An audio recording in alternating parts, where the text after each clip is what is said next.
People.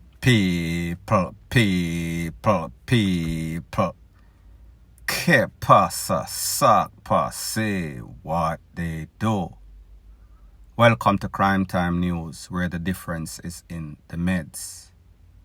First thing that is popping in the news, it is called, it seems as if the penal institution, the JCF, is an institution of buffoonery. Because the stuff that happens at these poor station, it has to be some sort of joke. It has to be Comedy Central. Now people, if you look at your screen, you're going to see a picture. And this picture, it shows a whole bunch of stuff that are not supposed to be associated with any sorts of penal institution, jail, prison, rete, lele, blue, blah, blank. Based on the information, it is said that yesterday in Portmore is in St. Catherine. Officers at that poor station, they were doing routine checks. Upon doing those routine checks, they realized that they spot two men in the yard outside of the cell. Them realized that these two men, they had a bag, or they had a few bags. And then it seems like the man them get bummy. When the poor say, "Oi boy, what not do out there?" The man them take off, drop the bag. When them drop the bag and them search the bag, these are the stuff that you see on your screen that were the contents of these bags. Now people, let me ask you a question. First thing first, credit to the poor, because we see that it seems as if they've not been doing a whole bunch of routine cell checks the way that people have been escaping or attack with themselves, walk out of the poor station, whichever way you want to put it. So therefore, give credit where credit is due. We see that in this case, they were doing a cell check and them spot the man them get bummy, take with themselves, them go outside and they find these contents in the bag. So the question that I have to ask is this. Are you going to tell me that you have a jail, the jail is on a premises, the jail is just open access to anybody, there is no sort of fencing around where the cells are and the outside, meaning the general public. So therefore, somebody can just walk into the compound, go around to the cell and pass stuff willy-nilly to anybody that are inmates or residents of these cells. That is how it goes. No sort of barrier to stop anybody from handing stuff to these prisoners. Rete, lele, blue, blah, blank. The next question. Was there somebody, meaning somebody that works on the premises, whether is a auxiliary staff, preferably a police officer that was supposed to turn some sort of blind eye? Was this a case in which somebody was supposed to be there, however, that somebody did not get any sorts of tip-off, bribery, should I say? Our people, are we saying that these men, they are so brave, they are so barefaced, they are so brazen, that they would actually walk into a poor station, walking at the back with all sorts of contraband, all sorts of stuff that is supposed to be illegal?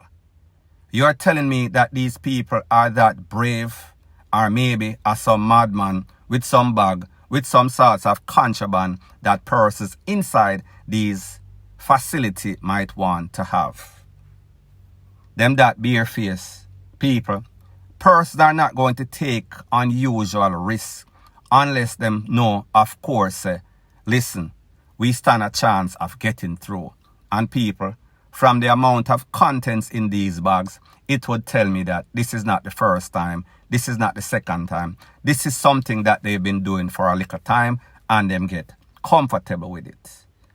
Now people, let's analyze some of the contents of these bags. Alright, we see a couple of bundles look like weed in some package. We understand that these inmates are going through a stressful time, so therefore them are going to need some sorts of thing for all some sorts of med. So therefore, they don't lose it literally inside there. We see that there's a couple of cell phones and people. By cell phones, I mean choice cell phones, meaning banger. The Nokia 3310, I think that it is called. So therefore, we know so them there inside there, a bunch of men in a some sort of mowly, rat infested, chigger infested institution. So they might get cold, they might get lonely, plus they might get all sorts of bite. So therefore, they need to reach out and touch somebody, meaning a female, baby mother, matey, whatever you want to call it, when on a problem. They are going to need these lighters and the Rizzler that we see on the table to light up the spliff, because what good is a spliff if you don't have any sorts of fire? So therefore, they need the ass, they need the saddle. We're not on a problem with that. Now people, what I have a big problem with is when I see that there's something that look like some sort of shank. That means one of those inmates might get injured. However, most importantly or significantly, there is what seems to be a couple of hacksaw blade in these bags. Now people, we know that hacksaw blade is used for cutting stuff. In this case, I am going to assume that it means the bars that separates these criminal elements from the outside, the compound and the outside world, because people, let's face it, they are in these institutions, these facilities for some sort of reason. They might have done something wrong, some of them to a different extreme, some of them more serious crime, some of them not so serious crime. However, people, let's say that some serious criminals are in there. We're going to want them on the other side of those bars. Them having access to these hacksaw blade will give them access to the outside world, which we don't want. Now people, here's the thing. With all the getaway, with all the breakout, with all the walkout that we've heard in these places, you would think that, yes, the Popo station, the penal institution, the relevant authority would have learned from the mistakes that they've made in the past, recent past. However, people, it seems as if they've not learned anything, because trust me, like I said, I give them credit for intercepting or seeing, have the have the sense of mind to realize that some people, some criminals were out there and did not allow them to give the people that are inside what they truly want or desire. So people, give credit where credit is due. As it pertains to these young men, these two men that dropped the bag, it seems as if they are not okay with being outside. It seems as if they have some sort of friend, some sort of family member. Me don't know if a boyfriend or what inside there, and they miss them. So therefore, they were going to jeopardize their own freedom and even jeopardize them life. Because let's face it, had the Popo inside seen them and bust up to a con upon them, they would certainly deserve it. So people, the bad thing is that them escape. The good thing is that they intercepted these bags with these contraband. However, more than likely, they are not going to learn anything, because people, if you want a prediction of the future, just looking at the past, and we see the more mistakes that they make is the more mistakes that they are going to make. Them not going to learn, them not going to learn, point blank and period. Now the next thing that is popping in the news, people, I hate to see these young men lose their life in some sorts of careless way. However, whenever I get up and I get videos and I see young men that went on a robbery and then them lose them life, it is reasons for celebration.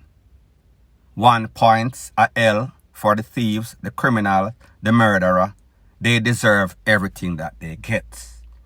Now people, last night in Mandeville, this young man put on him black Air Jordan, black jeans, black hoodie, black sweater, John Sport pan him back, transport some sort of bike, say that he is going on a mission.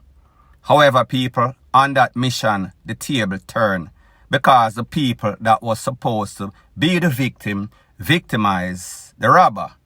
The robber gets some RAS, S-H-O-T in him clot. Pretty much that is the point. So people, I am going to let you take a listen, take a look to what the witnesses had to say after them see this man lay down in the road flat out, gasping for his last breath. And then I'll give my piece.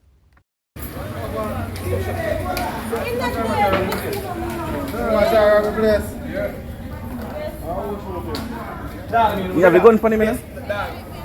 So you gun in your hand? The gun still in your hand, yeah? Much I hold up a man and get shot. Much I rob a bar. Don't know.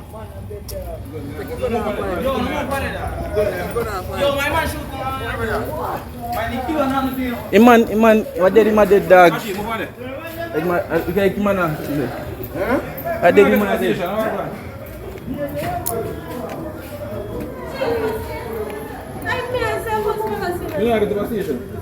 So who shoot him? The owner of your place, man. Owner of your place. Now people, when I get videos like this, I hear these little F-U-C-K-E-R-S gets taken out, gasping for their last breath, it is always good. However, the problem that I have is that whoever called up this man heard that it is the owner of a business. He met the man lie down out there. The man still have the tool in his hand after he fell out.